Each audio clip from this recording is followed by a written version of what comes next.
Hi guys, good evening. So ngayon ay gawa tayo ng floater. So itong floater na to ay galing sa recycle material sa laruan ng bata guys. Yung parang espada siya na galing sa Yakuyen siya. So since na ito ay malaki yung butas niya, so kailangan natin ng fillers para dito. So bago yan, ikakat muna natin to. At saka ito yung itim na kulay. So lagay natin siya para magkaroon ng design. So pwede din solid siya na ganito para hindi kayo mahirapan. Pero mas maganda pag may ibang kulay. So mag-cut kayo ng the same diameter na foam din na ganito. So nagmukha siyang ganito guys. So ito black, ito ay pink. So yung finished product niya maging ganito na siya. So start tayo guys. So puputulin ko ito para mas madali nating ilagay ang itim. So, cut straight as possible guys.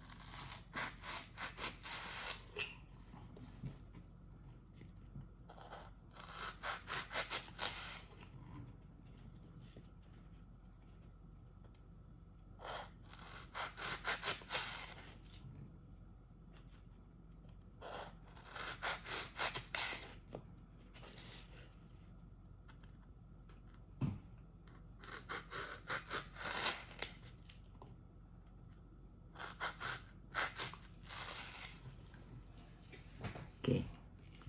So, nakat na natin siya guys. So, ngayon ay maglagay tayo ng fillers niya para dito sa butas para maganda yung dikit niya. Makuha natin yung sentro tapos bubutasan natin dito. So, ganyan siya guys. Bubutasan natin na center siya. So, para hindi tayo mahirapan mamaya, ganyan siya. So, bago natin lagay dito, sa loob siya, ganyan. Lagay natin. Tapos, yung band na gamit ko ay ito.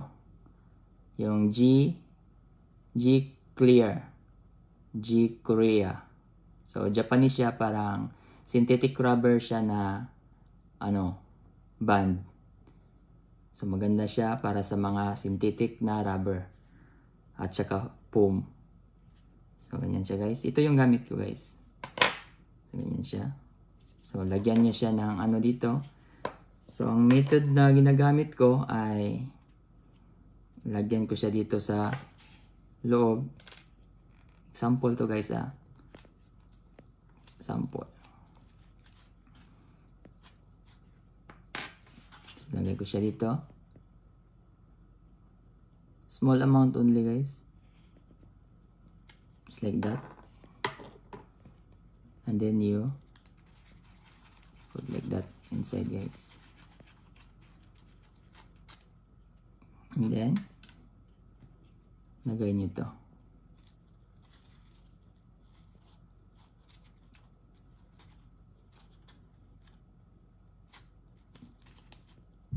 Then let it dry for how many hours?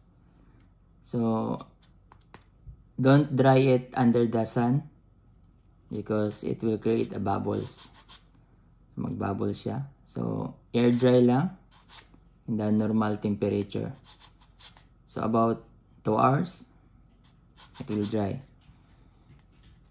So and then repeat the procedure guys. Just repeat the procedure. Doing that and all this stuff here like that. So we cut some so that you can see guys now. Okay, we cut some.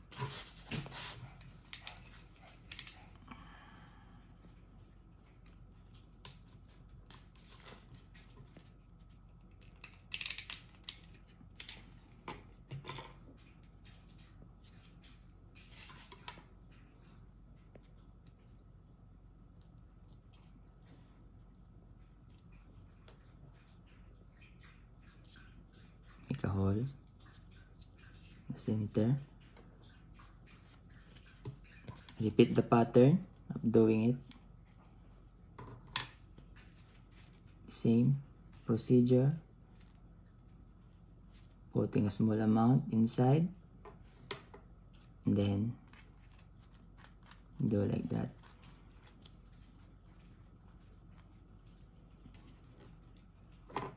Put this one in the center.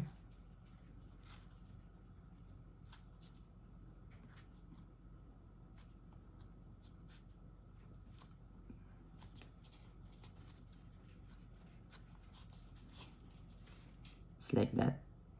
Okay? And here, the procedure of doing this, guys, is like this one.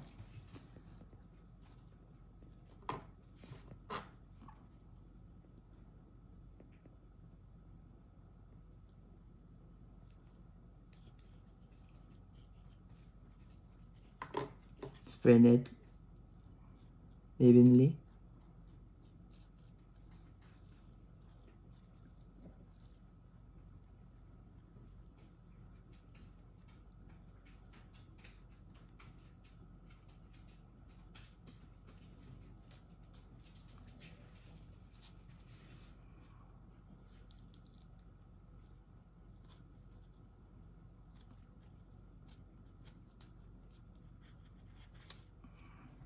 Press.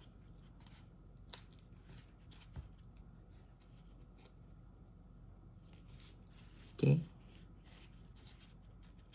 So repeat the pattern, the procedure, guys, until you can create a pattern like this or what you like. Before you carve this one. Before you carve this one. Okay. Yes, stick it together like that. And that one. But don't forget to put up pillars here. And then put a guide center hole inside the smaller one. So that you can penetrate easily when it dry. Okay, guys. That's how I do it.